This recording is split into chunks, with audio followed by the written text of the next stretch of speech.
मी जेव्हा शाळा कॉलेजेसमधून अभ्यासातील एकाग्रता या विषयावरती सेमिनार किंवा लेक्चर देतो तेव्हा तिथल्या विद्यार्थ्यांना एक प्रश्न जरूर विचारतो. तो म्हणजे तुम्ही अभ्यासाला बसल्यानंतर तुमच्या मनामध्ये वेगवेगळे विचार येतात का?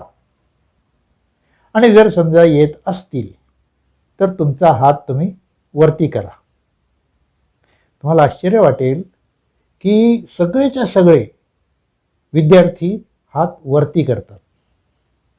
आणि शाळेमधला जर प्रोग्राम असेल तर काही मुलं दोन्ही हात वरती करतात. का?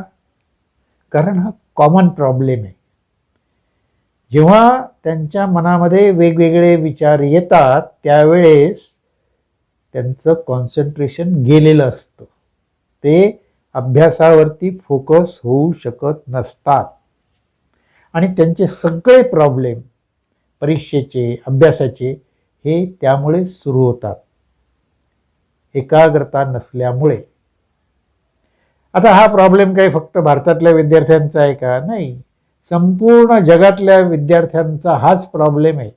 विद्यार्थी अमेरिकेतला असेल किंवा युरोप खंडातला असेल किंवा ऑस्ट्रेलियातला असेल, जपानमधला असेल, चायनामधला असेल, इंडियामधला असेल, प्रत्येकाचा हा प्रॉब्लेम आहे.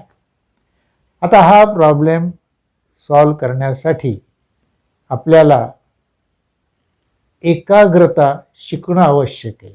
म्हणजे तुम्ही अभ्यासाला बसल्यानंतर तुमचे सगळे विचार तुम्ही जो अभ्यास करता आहात त्याचेच असणं फार आवश्यक आहे.